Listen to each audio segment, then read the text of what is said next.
হিমেল এগিয়ে আসে। প্রমাণ দে বাবা। হিমেল কিছু ছবি এবং ফুটেজ রাখে আবু সুফিয়ানের সামনে। কিন্তু ওদের ভিতর এমন কিছুই হয়নি যাতে আপনাদের বদনাম হয়, আমার মাথা হেট হয়। যাই হোক, আমি এখানে আপনার সামনে প্রস্তাব রাখতে আসিনি। আমি বানু মির্জা আমার ছেলের বউ শেহরিনকে নিতে এসেছি। আপনারা তার বাবা মা, কিন্তু আপনারা যা করেছেন এরপর আপনাদের থেকে অনুমতি নেওয়ার বা আপনাদের বোঝানোর মতো কোনো ইচ্ছা আমার নেই। এই যে কাজী সাহেব, বিয়ে পড়ানো শুরু করুন।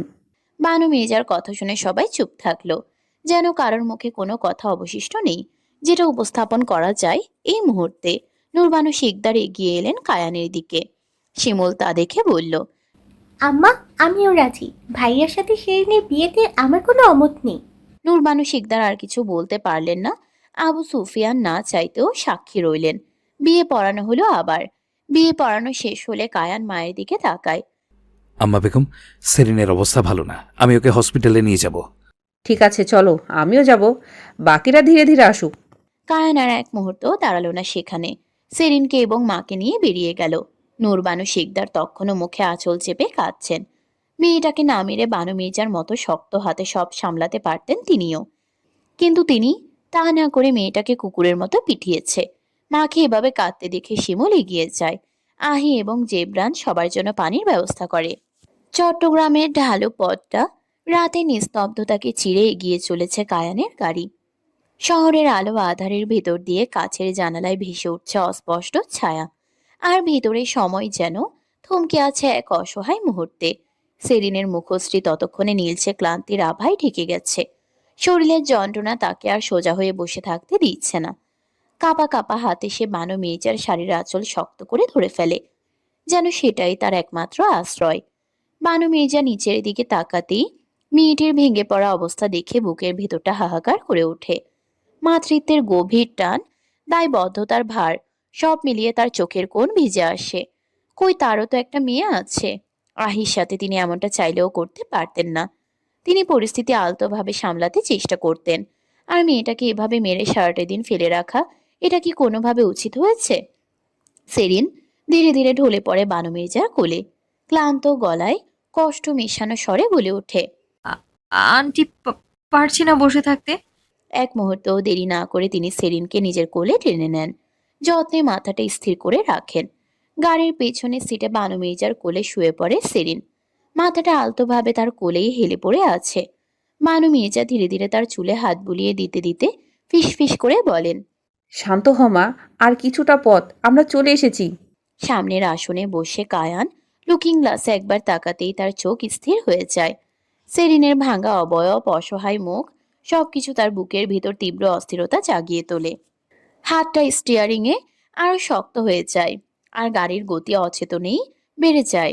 তার বুকের ভেতর জমে থাকা ব্যথা যেন আগুন হয়ে ছড়িয়ে পড়ে, কিন্তু বাইরে সে নীরব।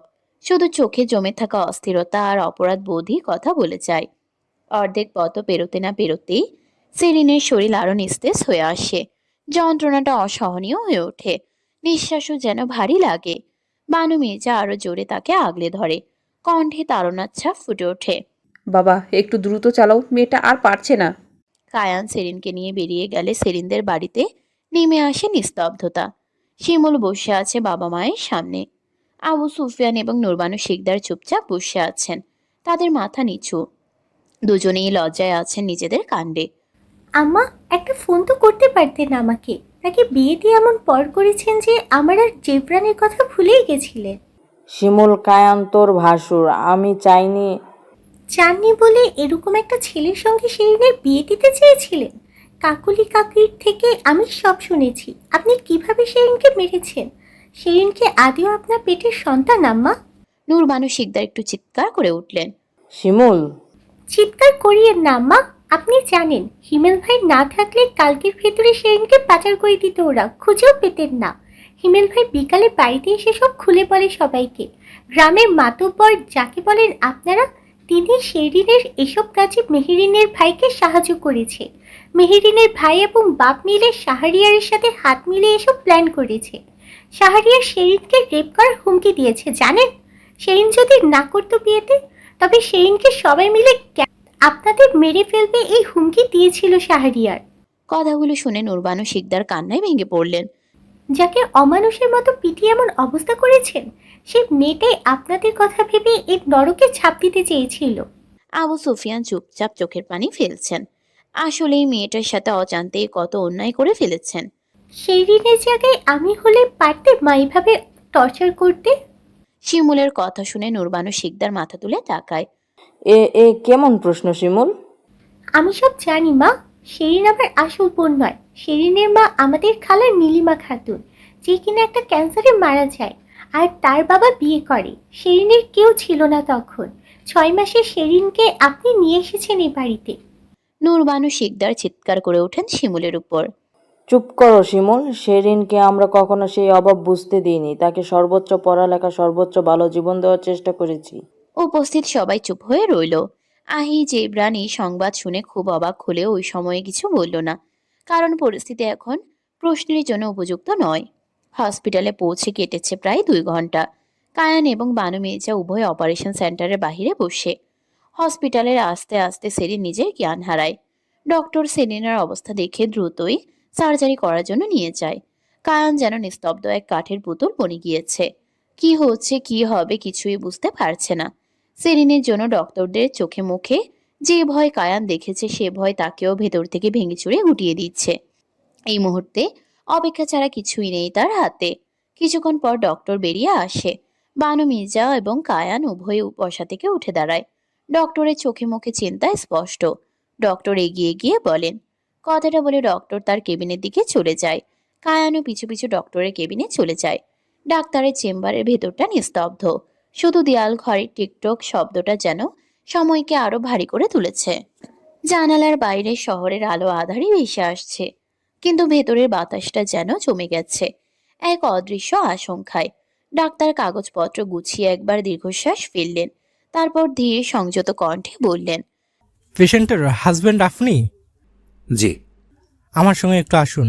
মেরুদণ্ডে গুরুতর আঘাত হয়েছে। যে অবস্থায় হাড়টা ভেঙেছে, তাতে করে আমাদের সার্জারি করাটাও বেশ ক্রিটিক্যাল ছিল। সবথেকে বড় কথা, অনেক দেরি হয়ে গেছে চিকিৎসা শুরু করতে। অপারেশন করা হয়েছে ঠিকই, কিন্তু এক্ষুনি কিছু নিশ্চিত করে বলা যাচ্ছে না। তিনি একটু থামলেন, শব্দগুলো যেন আরো ভারী হয়ে নামলো। মিস্টার শিকদার, দেখুন, আমার কথাগুলো আপনার কষ্ট লাগতে পারে, কিন্তু আপনার স্ত্রীর এই মুহূর্তে আপনাকে প্রয়োজন। প্লিজ, আপনি প্যানিক করবেন না। পেশেন্ট সুস্থ হয়ে আবার স্বাভাবিকভাবে হাঁটতে পারবে, এমন সম্ভাবনাও আছে। আবার এটাও হতে পারে যে সে সারা জীবনের জন্য শয্যাশায়ী হয়ে যাবে। কোনো নিশ্চয়তা দেওয়া সম্ভব না। কথাগুলো শেষ হতে কায়ানের বুকের ভেতরটা যেন হঠাৎ থমকে গেল। ডাক্তার তাকিয়ে আছে তার দিকে, কিন্তু সেই দৃষ্টি সান্ত্বনা নয়, একটি কঠিন বাস্তবতার নীরব সাক্ষী। বাইরে হাসপাতালের করিডোরে ভেসে আসছে যন্ত্রের শব্দ, নার্সদের দ্রুত পায়ের আওয়াজ, আর ভেতরে কায়ানের সামনে শুধু একটা প্রশ্ন দাঁড়িয়ে রইল। অতীত কি সত্যিই ফিরিয়ে আনা যাবে, নাকি এই নীরবতা শুধু অপেক্ষার নাম? কায়ানকে এমন চুপ হয়ে থাকতে দেখে ডক্টর উঠে দাঁড়ায়, কায়ানের ঘাড়ে হাত রাখে। দেখুন মিস্টার শিকদার, এই মুহূর্তে আপনাকে স্ট্রং হতে হবে। হয়তো আপনারা কেউ অনুভবও করেননি ওনার অবস্থা এতটা ভয়াবহ রূপ ধারণ করবে, এটা আমি বুঝতে পারছি, কিন্তু এই মুহূর্তে তার টেক কেয়ারের প্রয়োজন। সৃষ্টিকর্তাকে স্মরণ করুন। যদি সব ঠিক থাকে, তবে পেশেন্টকে রেস্ট করিয়ে আমরা ফিজিওথেরাপি শুরু করব। 2 থেকে 3 মাসের ভিতর রেসপন্স পেতে পারি আমরা। তবে আমি বারবার বলছি, আপনার ধৈর্য আর ভালোবাসা সব থেকে বেশি প্রয়োজন। সম্পূর্ণ ঘটনাটা কায়ানকে ভেতর থেকে এমনভাবে চূর্ণ করে দিয়েছিল যে ছেলেটা এখন প্রতিটি ঘটনার দায় নিজের কাঁধেই তুলে নিয়েছে। মনে হচ্ছে এই সর্বনাশের নেপথ্যে যদি কেউ থাকে, সে একমাত্র সে নিজেই। সেরিনের সামনে যাওয়ার সাহসটুকুও আর তার অবশিষ্ট নেই। প্রায় 1 ঘন্টা ধরে সে বানু মির্জার কোলে মাথা গুজে শিশুর মতো কেঁদেছে। বুক ভাঙা সেই কান্নায় জমেছিল অপরাধবোধ, আতঙ্ক আর অসহায়তা। ছেলের 32 বছরের জীবনে এমন ভাঙাচোরা রূপ কখনো দেখেননি বানু মির্জা। যে ছেলে সবসময় ঝড়ের মাঝেও পাথরের মতো অটল থেকেছে, আজ সে নিজেই ভেঙে ধুলো হয়ে গেছে। সেরিনের অবস্থার কথা শুনে তিনিও গভীর চিন্তায় ডুবে গেলেন। যদি মেয়েটা আর কোনোদিন বিছানা ছেড়ে উঠতেই না পারে, যদি এই তরতাজা জীবনটা চার দেয়ালের মাঝে থমকে যায়, তবুও মায়ের হৃদয় ভেঙে পড়ার সময় পায় না। তিনি কায়ানের মাথায় হাত রেখে শান্ত কণ্ঠে বললেন, শান্ত হ বাবা, তুই যদি ওর কাছে না যাস তবে ওর পাশে দাঁড়িয়ে কে? মায়ের কণ্ঠে স্নেহের সঙ্গে কঠিন সত্য মিশেছিল। সে কথাতেই যেন কায়ান নিজেকে সামলে নিল। বানু মির্জা তাকে সেরিনের কেবিনে পাঠিয়ে দিলেন। ততক্ষণে সেরিনকে কেবিনে স্থানান্তর করা হয়েছে। কায়ান ধীর হাতে দরজাটা ঠেলে ভেতরে প্রবেশ করল। চারপাশে নিস্তব্ধতা, সাদা দেয়াল, যন্ত্রের ক্ষীণ শব্দ, ঔষধের গন্ধে ভারী হয়ে থাকা বাতাস। সেই নিস্তব্ধতার মাঝখানে বড় একটি বেড, আর তার উপর নিশ্চুপ হয়ে শুয়ে আছে সেরিন। পরনে বেবি ব্লু রঙের হাসপাতালের গাউন, মুখটা ফ্যাকাশে নিস্তেজ। ডাক্তার তাকে ঘুমের ওষুধ দিয়েছেন, তাই গভীর অচেতনতায় ডুবে আছে সে। কায়ানের চোখ দুটো কান্নায় ফুলে উঠেছে। লালচে দৃষ্টিতে সে ধীরে ধীরে এগিয়ে এসে সেরিনের শয্যার পাশে বসে পড়ল। কাপা হাতে সেরিনের দু হাত নিজের মুঠোয় নিতেই বুকের ভিতর জমে থাকা সব বাঁধ ভেঙে গেল। সে আবার কান্নায় ভেঙে পড়ল। কি থেকে কি হয়ে গেল? যে জীবনটা হাসিতে ভরা ছিল তা এক নিমিষে এসে দাঁড়ালো হাসপাতালের এই নীরব শয্যার পাশে। সেরিনের খবর শুনে শিমুল যেন আরো ভেঙে পড়ল। সে অবিরাম মা বাবাকে নানা কথা শুনিয়ে চলেছে। ঘরের এক কোনায় বসে মুখে আঁচল চেপে নিঃশব্দে কাঁদছেন। রাগের মাথায় তিনি মেয়েটার উপর এমন নির্দয় অত্যাচার করেছিলেন যে আজ তার এই করুণ পরিণতি। সেই ভারী দরজার আলমারিটাও সেলিনের পিঠে আঘাত লেগে যেন দুটুকরো হয়ে গিয়েছিল। হয়তো সেই সময় কাকলি বেগম ঘরে এসে না পড়লে মেয়েটা সেখানেই প্রাণ হারাতো। সেরিনকে মেরেছেন ঠিকই, কিন্তু একবারও ভাবেননি সেরিন তো তার আপন মেয়ে নয়। আর সেরিন নিজেও জানে না এই ভয়ঙ্কর সত্য। তবু কঠোর স্বভাবের আড়ালে মেয়েটাকে ভীষণ ভালোবাসেন। সেরিন এবং শিমুলের ভিতর কখনো কোনো পার্থক্য করেননি নুরবানু শিকদার বা আবু সুফিয়ান। সবসময় তারা দু মেয়েকে আদর করেছেন সমানভাবে। এই কথা শিমুলও ভালো করেই জানে। কিন্তু সেদিন রাগের বশে সে মাকে অনেক বেশি কথা শুনিয়ে ফেলেছিল। হসপিটাল থেকেই সকাল হলো। কায়ান সেরিনের পাশেই ঘুমিয়ে গেছিল। সেরিন একটু নড়েচড়ে উঠলে কায়ানের ঘুম ভেঙে যায়। সে মাথা উঠিয়ে সেরিনের দিকে তাকায়। সেরিন চোখ খুলে তাকায়। মেয়েটার মায়াবী চোখ দুটো কায়ানের দিকে স্থির হয়, মুখশ্রিত অসুস্থতার বহিঃপ্রকাশ। কায়ান এগিয়ে গিয়ে সেরিনের মাথায় হাত রাখে। জান, কষ্ট হচ্ছে কোথাও? সেরিন শুধু তাকিয়ে থাকে কায়ানের মুখ পানে। কিছুক্ষণ নীরবে তাকিয়ে মৃদু হেসে বলে, না, হচ্ছে না কষ্ট। কায়ান সেরিনের কপালে চুমু খায়। সেরিন চোখ জোড়া বুঝে নেয়, কিন্তু নিজের হাত নাড়াতে গিয়ে সেরিন বুঝতে পারে তার শরীর অবশ হয়ে গিয়েছে। সে কিছু অনুভব করতে পারছে না।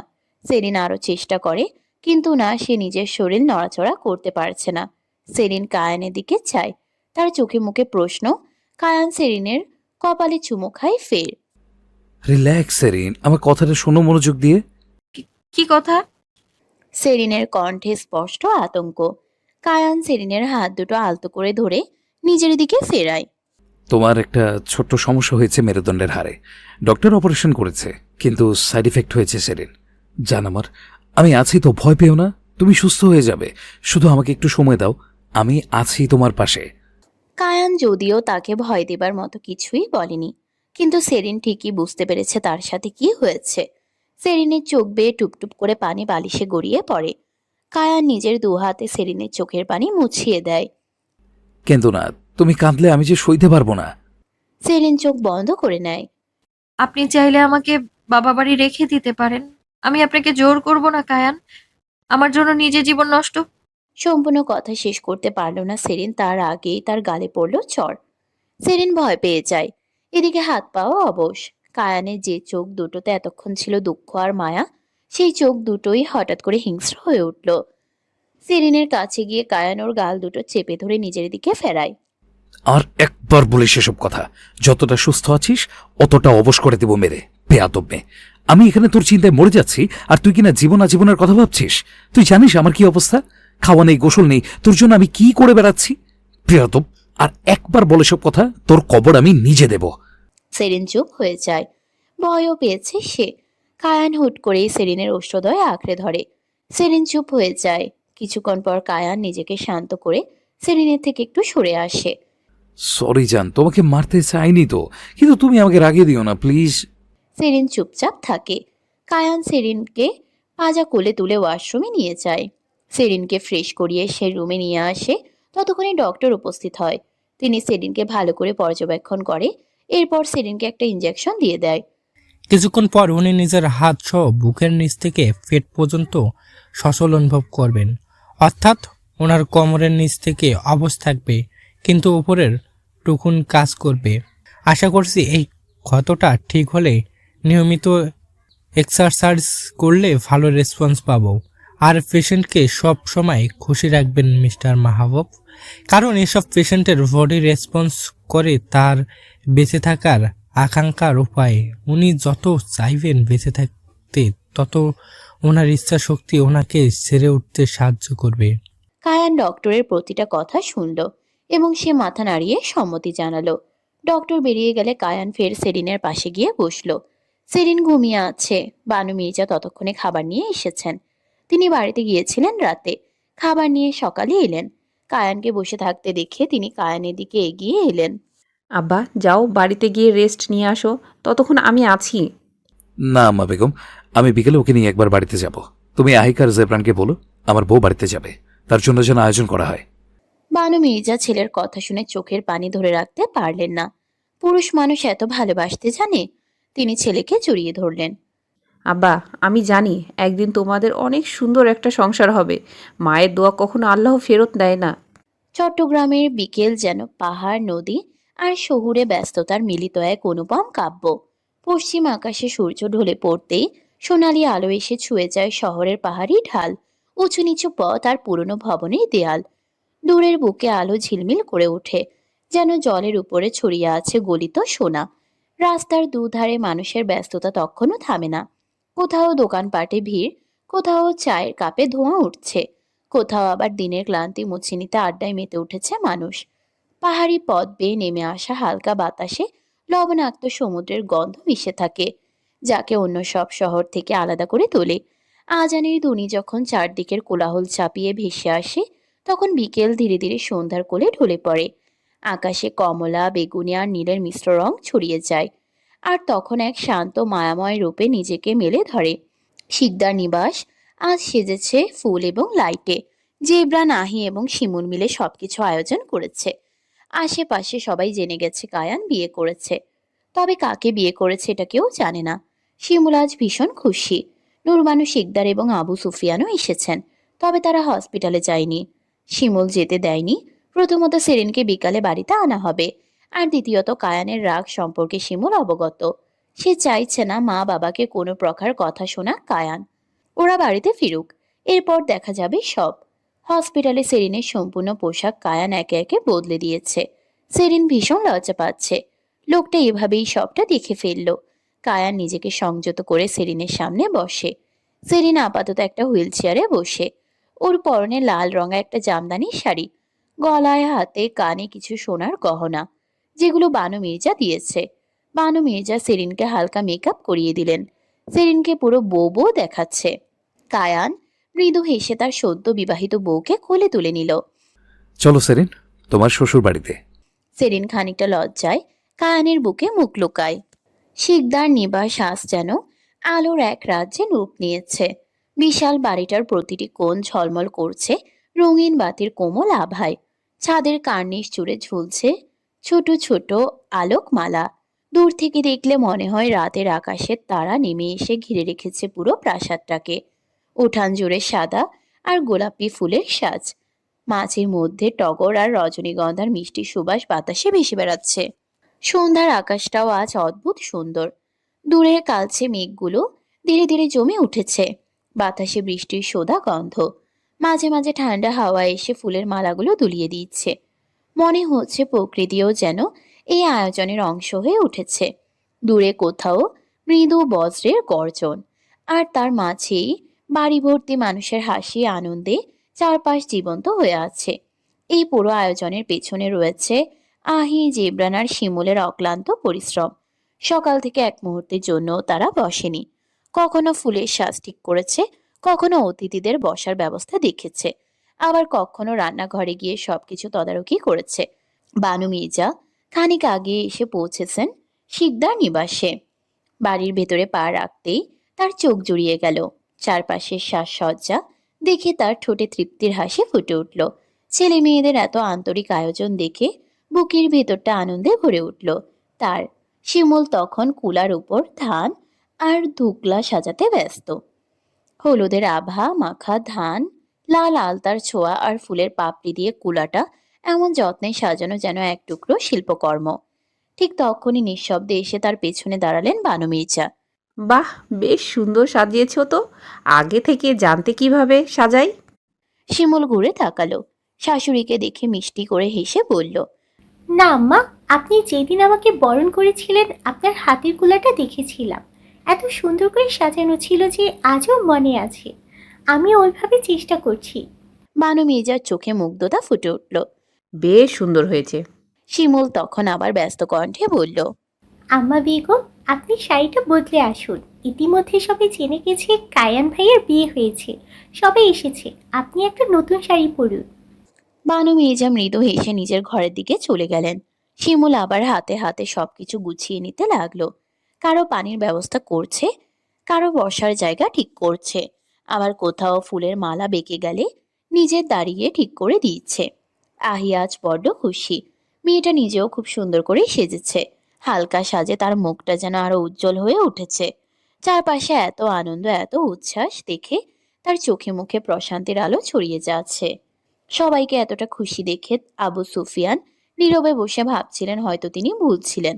চারপাশের হাসি আনন্দ দেখে মনে হচ্ছে না এটা কায়ানের দ্বিতীয় বিয়ে, বরং মনে হচ্ছে বহুদিনের অপূর্ণ একটা ভালোবাসা আজ পূর্ণতা পাচ্ছে।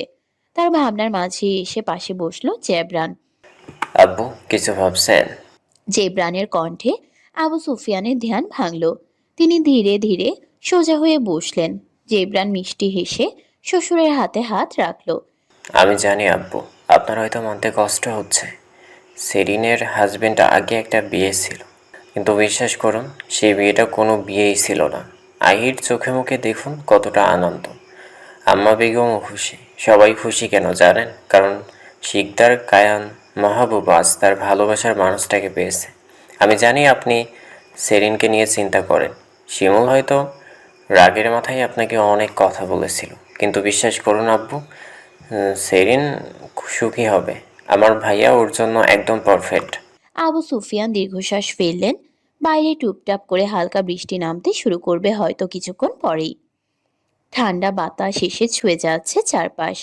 সেই শান্ত বৃষ্টি ভেজা সন্ধ্যায় জিবরানের কথাগুলো তার মনেও এক ফালি আশার আলো চালিয়ে দিল। হাসপাতালে নির্জন কেবিনে বসে নিজের হাতে নিজের স্ত্রীকে সাজিয়ে দিয়েছিল কায়ান। তার পরনে ছিল সাদা রঙের একটি পাঞ্জাবি। মানুষটা যেন যাই পরে তাতেই অসাধারণ সুন্দর লাগে। ধীর হাতে কায়ান সেরিনের কোমরে বেল্টটি জড়িয়ে দিল। তারপর অত্যন্ত যত্নে তাকে নিয়ে গাড়িতে উঠে বসলো। হাসপাতাল থেকে শিকদার নিবাস খুব বেশি দূরে নয়, তাই দীর্ঘ সময় ড্রাইভ করার প্রয়োজন পড়ল না। গাড়ি যখন শিকদার নিবাসের সামনে এসে থামলো, চারপাশের সাজসজ্জা দেখে অবাক হয়ে গেল সেরিন। পুরো বাড়িটা আলোয় ঝলমল করছে। রঙিন বাতির নরম আভা, ফুলের সাজ আর চারদিকে ছড়িয়ে থাকা উৎসবের আবহ মুহূর্তেই তার বুকের ভেতরটা কাঁপিয়ে তুলল। সেরিনের চোখের কোণায় প্রশান্তির জল চিকচিক করে উঠল। কায়ানও কম অবাক হয়নি। এত অল্প সময়ের মধ্যে তার ভাই বোনেরা এত বিশাল আয়োজন করে ফেলবে তা সে কল্পনাও করতে পারেনি। কায়ান যখন শিকদার নিবাসের সদর দরজার সামনে গাড়ি থামালো, তখন দেখতে পেল সবাই দাঁড়িয়ে আছে দরজার সামনে। মাঝখানে দাঁড়িয়ে আছেন বানু মির্জা, হাতে বরণ করার কুলা, মুখ ভর্তি এক অদ্ভুত প্রশান্তির হাসি। কায়ান ধীরে গাড়ি থেকে নেমে বেরিয়ে এলো। তারপর অত্যন্ত সাবধানে সেরিনকে পাজা কোলে তুলে নিল। সেরিন একবার মুখ তুলে তাকালো কায়ানের দিকে। লোকটার চোখে মুখে আজ এক অন্যরকম আনন্দ। তার চোখ দুটো যেন আলোয় ঝলমল করছে। বহুদিনের অপূর্ণতা শেষে আজ যেন সে তার পৃথিবীকে নিজের হাতে পেয়েছে। কায়ান সবার সামনে দিয়েই ধীর পায়ে ভেতরের দিকে এগিয়ে গেল। শিমুল দাঁড়িয়ে দাঁড়িয়ে সেরিনের এই করুণ অবস্থা দেখছিল।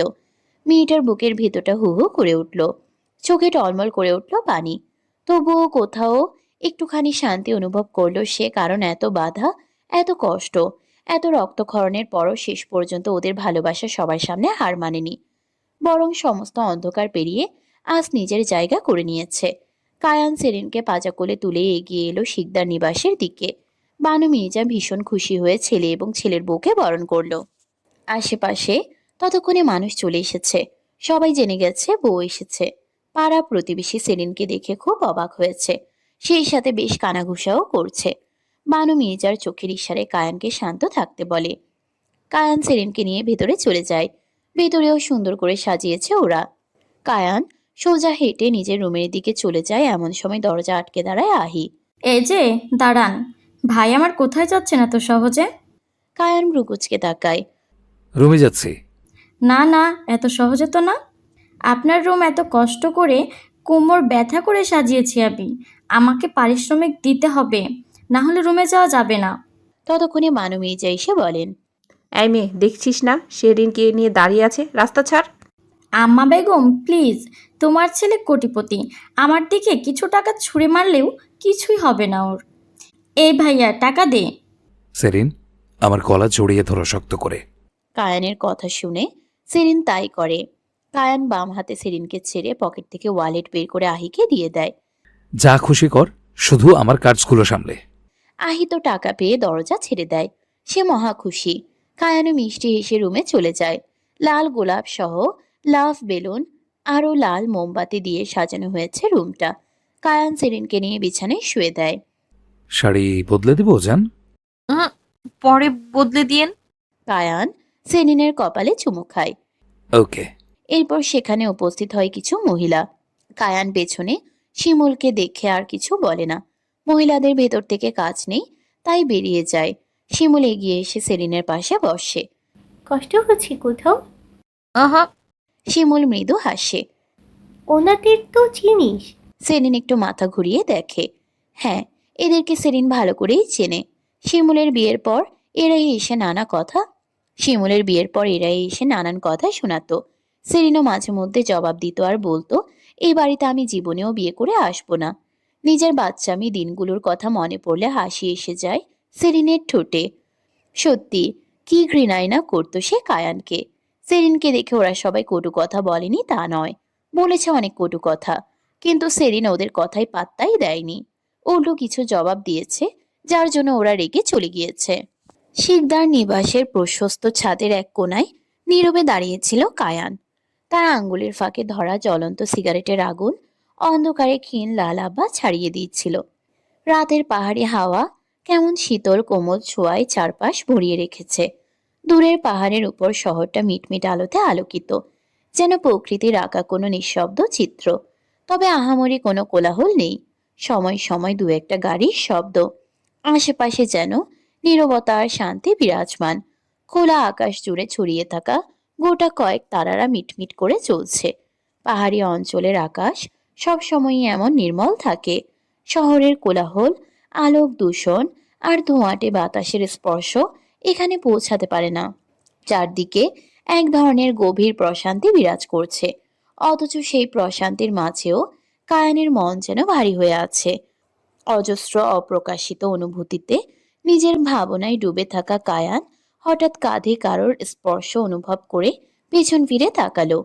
পাশে এসে দাঁড়িয়েছে জেবরান। ঠান্ডা বাতাসে তার চুলগুলো হালকা উড়ছে। কি দেখছেন ভাইয়া? কায়ান ধীরে ধীরে হাতের সিগারেটটা মাটিতে ফেলে পায়ের নিচে পিষে দিল। তারপর দূরের আকাশের দিকে তাকিয়ে শান্ত গলায় বলল, নাথিং, জাস্ট অ্যাবাউট হার। আমি ওর জীবনে না আসলে এমন কঠিন পরিস্থিতিতে ওকে পড়তে হতো না। কেন জানি না নিজেকে সেরিনের অপরাধী লাগছে জেবরান। আমার জীবনে সব কিছুই এলোমেলো ছিল, একটু সাজাতে গিয়ে ওকে এত বড় দুর্ঘটনার মুখোমুখি করলাম। জেবরান কায়ানের চোখের গভীরে জমে থাকা অপরাধবোধ স্পষ্ট বুঝতে পারল। সে ধীরে কায়ানের কাঁধে হাত রেখে তাকে জড়িয়ে ধরল। ভাইয়া, কখনো এটা ভাববে না, সেরিনকে তুমি তখন ভালোবেসেছিলে যখন তোমার একটু ভালোবাসা সবচেয়ে বেশি প্রয়োজন ছিল। সব কিছু ঘটার পিছনে হয়তো ভালো কিছু লুকিয়ে থাকে। নিজেকে দোষী ভেবো না ভাইয়া। তুমি অনেক কিছু করেছো আমার জন্য, আম্মা বেগমের জন্য। আমি শুধু চাই তোমার জীবনে সুখ আসুক ভাইয়া। জেবরানের কথায় কায়ানের ঠোঁটে মৃদু হাসি ফুটে উঠল। ঠিক তখনই ছাদে নীরবতা ভেঙে সেখানে উপস্থিত হলো হিমেল। তার মুখে প্রশস্ত হাসি। কংগ্রাচুলেশন ব্রো, বিয়েটা হয়েই গেল। কায়ান হাত বাড়িয়ে দিতেই হিমেল তাকে শক্ত করে জড়িয়ে ধরল। তোকে ছাড়া সম্ভব ছিল না। হিমেল হেসে বলল, আরে ভাই, কতটুকু না পারলে কিসের বন্ধু হলাম। আর হ্যাঁ, আর একটা গুড নিউজ আছে। কি? হিমেলের চোখে মুখে আনন্দ ঝলমল করে উঠল। আমি বাবা হব রে। কথাটা শোনা মাত্রই কায়ান আর জেবরানের মুখ উজ্জ্বল হয়ে উঠল আনন্দে। তারা দুজনেই হিমেলকে অভিনন্দন জানালো।